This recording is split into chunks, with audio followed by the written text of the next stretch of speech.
Chapter 3. The more haste the worse speed. Learn to win a lady's faith. Nobly, as the thing is high. Bravely, as for life and death. With a loyal gravity. Lead her from the festive boards. Point her to the starry skies. Guard her, by your truthful words. Pure from courtship's flatteries. Mrs. Browning. Mr. Henry Lennox.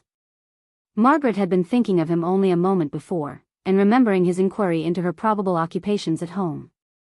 It was parlor du soleil et l'on en voit les rayons, and the brightness of the sun came over Margaret's face as she put down her board, and went forward to shake hands with him. "Tell Mama, Sarah," said she. "Mama and I want to ask you so many questions about Edith. I am so much obliged to you for coming." "Did not I say that I should?" asked he, in a lower tone than that in which he had spoken. "But I heard of you so far away in the Highlands that I never thought Hampshire could come in." "Oh," said he, more lightly, "our young couple were playing such foolish pranks, running all sorts of risks, climbing this mountain, sailing on that lake, that I really thought they needed a mentor to take care of them. And indeed they did. They were quite beyond my uncle's management, and kept the old gentleman in a panic for 16 hours out of the 24. Indeed, when I once saw how unfit they were to be trusted alone, I thought it my duty not to leave them till I had seen them safely embarked at Plymouth." "Have you been at Plymouth?" "Oh." Edith never named that. "To be sure, she has written in such a hurry lately." "Did they really sail on Tuesday?" "Really sailed, and relieved me from many responsibilities. Edith gave me all sorts of messages for you. I believe I have a little diminutive note somewhere. Yes, here it is." "Oh. Thank you," exclaimed Margaret, and then, half wishing to read it alone and unwatched, she made the excuse of going to tell her mother again. Sarah surely had made some mistake, that Mr. Lennox was there. When she had left the room, he began in his scrutinizing way to look about him. The little drawing-room was looking its best in the streaming light of the morning sun. The middle window in the bow was opened, and clustering roses and the scarlet honeysuckle came peeping round the corner. The small lawn was gorgeous with verbenas and geraniums of all bright colors. But the very brightness outside made the colors within seem poor and faded. The carpet was far from new, the chintz had been often washed, the whole apartment was smaller and shabbier than he had expected, as background and framework for Margaret, herself so queenly. He took up one of the books lying on the table. It was the Paradise of Dante, in the proper old Italian binding of white vellum and gold. By it lay a dictionary, and some words copied out in Margaret's handwriting. They were a dull list of words, but somehow he liked looking at them. He put them down with a sigh. "The living is evidently as small as she said. It seems strange, for the Beresfords belonged to a good family." Margaret meanwhile had found her mother. It was one of Mrs. Hale's fitful days, when everything was a difficulty and a hardship, and Mr. Lennox's appearance took this shape, although secretly she felt complimented by his thinking it worth while to call. "It is most unfortunate.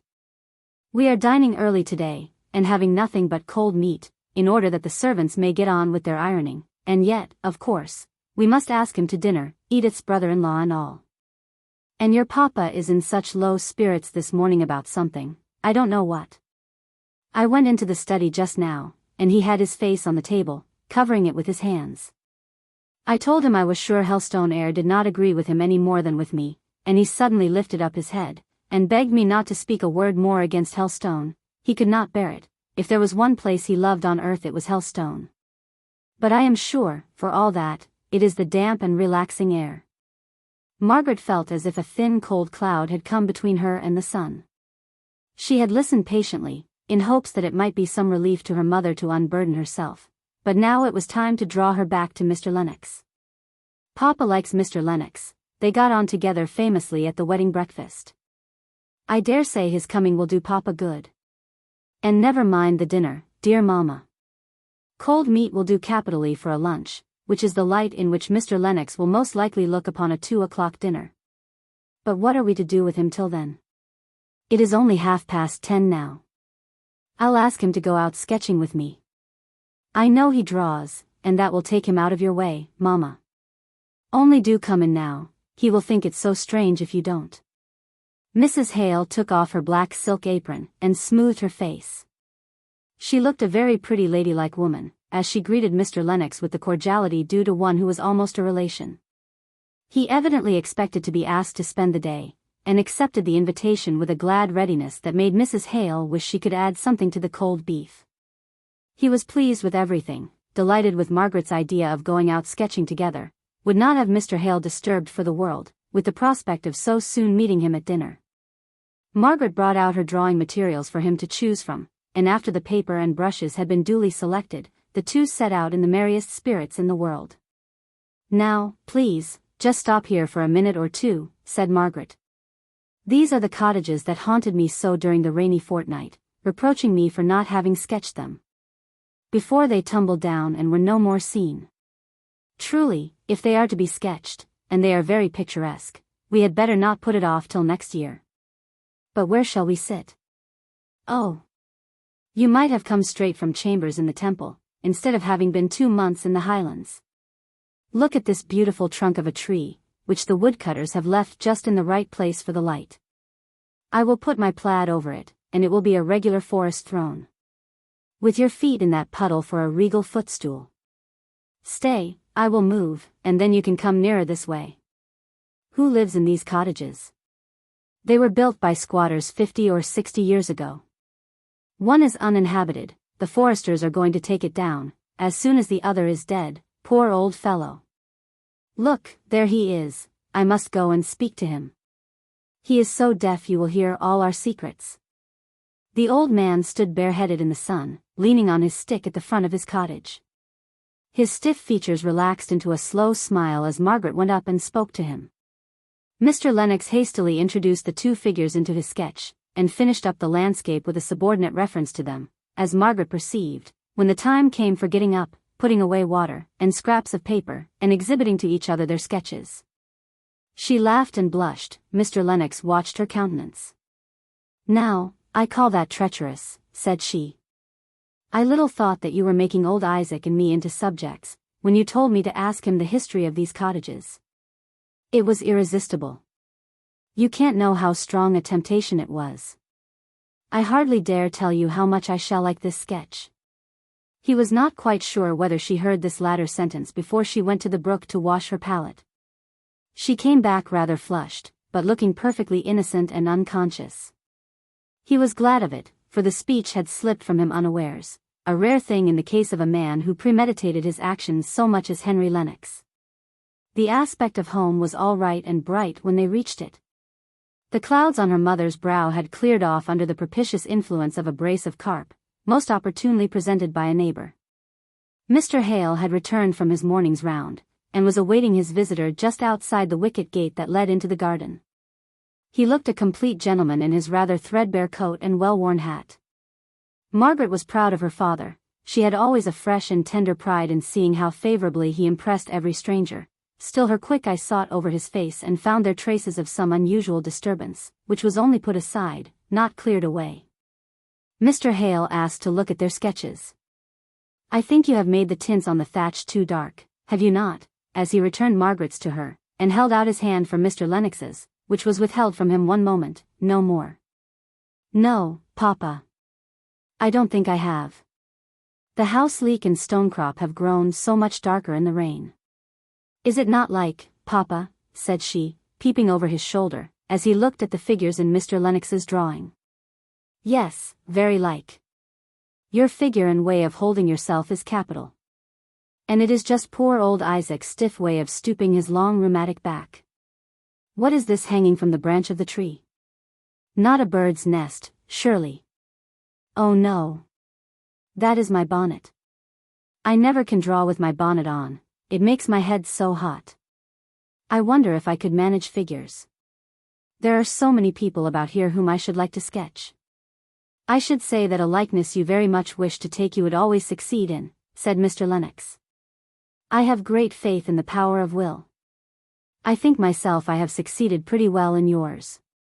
Mr. Hale had preceded them into the house, while Margaret was lingering to pluck some roses, with which to adorn her morning gown for dinner. A regular London girl would understand the implied meaning of that speech, thought Mr. Lennox. she would be up to looking through every speech that a young man made her for the arrière-pensée of a compliment. "But I don't believe Margaret." "Stay," exclaimed he, "let me help you." And he gathered for her some velvety cramoisy roses that were above her reach, and then dividing the spoil he placed 2 in his buttonhole, and sent her in, pleased and happy, to arrange her flowers. The conversation at dinner flowed on quietly and agreeably. There were plenty of questions to be asked on both sides, the latest intelligence which each could give of Mrs. Shaw's movements in Italy to be exchanged, and in the interest of what was said, the unpretending simplicity of the parsonage ways, above all in the neighborhood of Margaret, Mr. Lennox forgot the little feeling of disappointment with which he had at first perceived that she had spoken but the simple truth when she had described her father's living as very small. "Margaret, my child, you might have gathered us some pears for our dessert," said Mr. Hale, as the hospitable luxury of a freshly decanted bottle of wine was placed on the table. Mrs. Hale was hurried.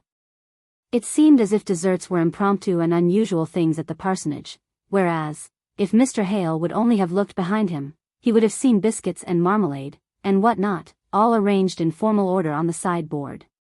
But the idea of pears had taken possession of Mr. Hale's mind, and was not to be got rid of.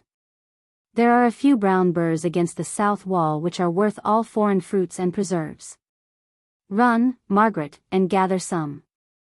I propose that we adjourn into the garden and eat them there," said Mr. Lennox. Nothing is so delicious as to set one's teeth into the crisp, juicy fruit, warm and scented by the sun. The worst is, the wasps are impudent enough to dispute it with one, even at the very crisis and summit of enjoyment. He rose, as if to follow Margaret, who had disappeared through the window. He only awaited Mrs. Hale's permission. She would rather have wound up the dinner in the proper way, and with all the ceremonies which had gone on so smoothly hitherto, especially as she and Dixon had got out the finger-glasses from the storeroom on purpose to be as correct as became General Shaw's widow's sister, but as Mr. Hale got up directly, and prepared to accompany his guest, she could only submit. "I shall arm myself with a knife," said Mr. Hale. "The days of eating fruit so primitively as you describe are over with me. I must pare it and quarter it before I can enjoy it."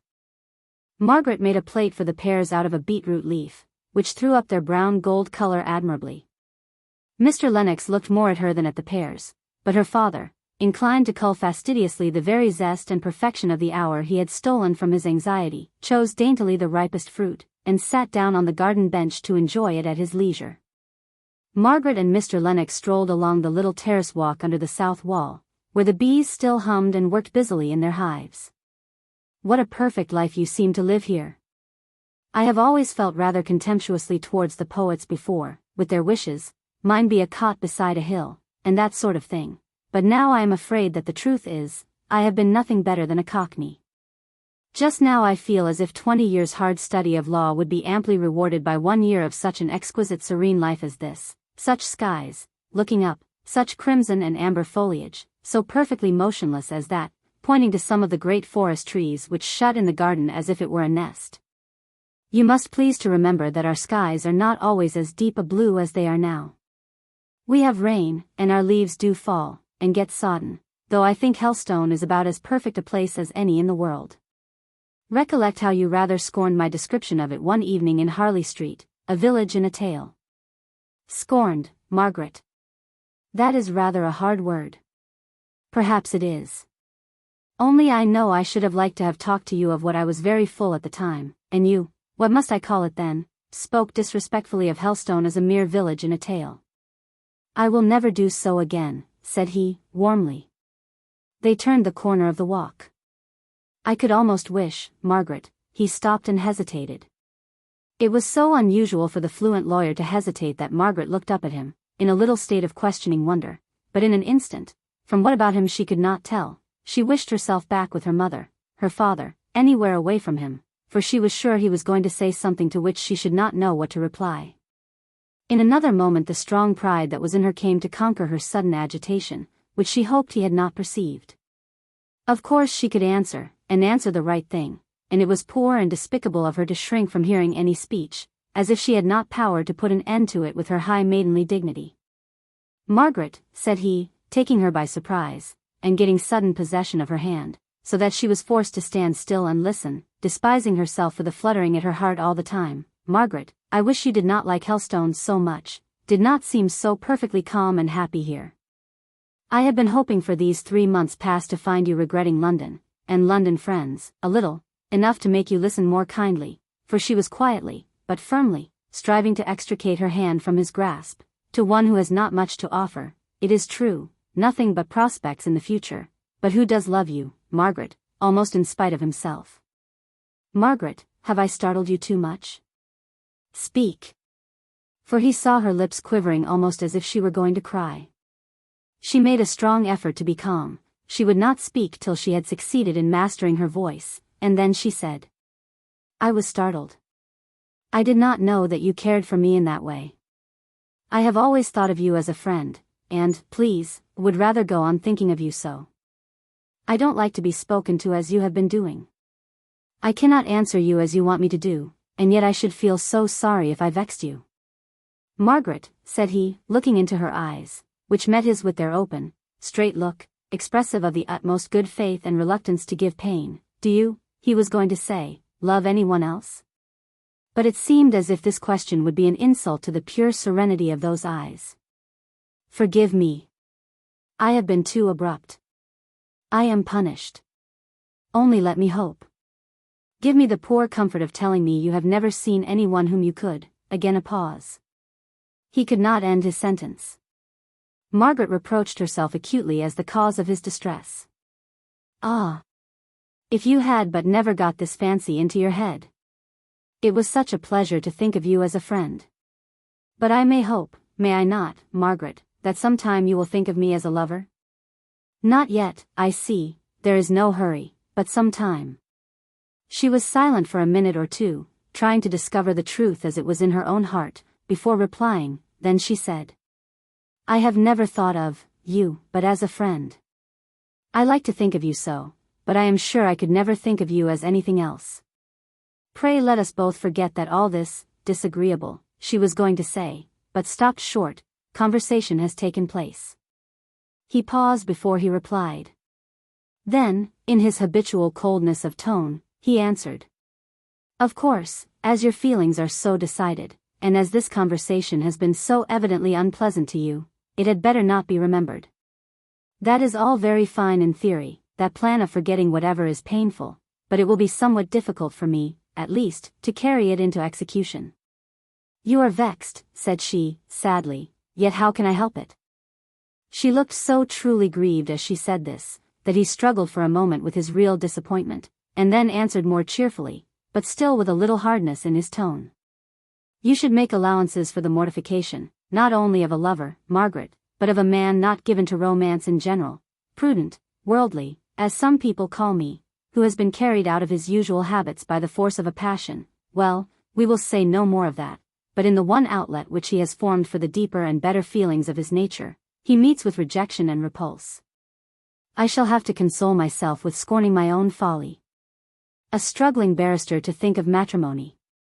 Margaret could not answer this. The whole tone of it annoyed her. It seemed to touch on and call out all the points of difference which had often repelled her in him, while yet he was the pleasantest man, the most sympathizing friend, the person of all others who understood her best in Harley Street. She felt a tinge of contempt mingle itself with her pain at having refused him. Her beautiful lip curled in a slight disdain. It was well that, having made the round of the garden, they came suddenly upon Mr. Hale, whose whereabouts had been quite forgotten by them. He had not yet finished the pear, which he had delicately peeled in one long strip of silver paper thinness, and which he was enjoying in a deliberate manner.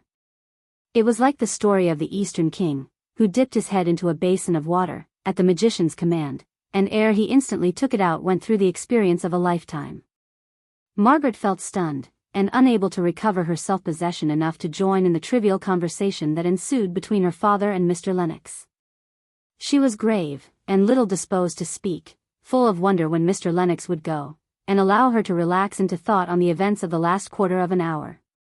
He was almost as anxious to take his departure as she was for him to leave, but a few minutes' light and careless talking, carried on at whatever effort, was a sacrifice which he owed to his mortified vanity, or his self-respect. He glanced from time to time at her sad and pensive face. I am not so indifferent to her as she believes, thought he to himself. I do not give up hope. Before a quarter of an hour was over, he had fallen into a way of conversing with quiet sarcasm, speaking of life in London and life in the country, as if he were conscious of his second mocking self, and afraid of his own satire. Mr. Hale was puzzled. His visitor was a different man to what he had seen him before at the wedding breakfast, and at dinner today, a lighter, cleverer, more worldly man, and, as such, dissonant to Mr. Hale. It was a relief to all three when Mr. Lennox said that he must go directly if he meant to catch the 5 o'clock train. They proceeded to the house to find Mrs. Hale, and wish her goodbye. At the last moment, Henry Lennox's real self broke through the crust. "Margaret, don't despise me. I have a heart, notwithstanding all this good-for-nothing way of talking. As a proof of it, I believe I love you more than ever, if I do not hate you, for the disdain with which you have listened to me during this last half hour. Goodbye, Margaret, Margaret."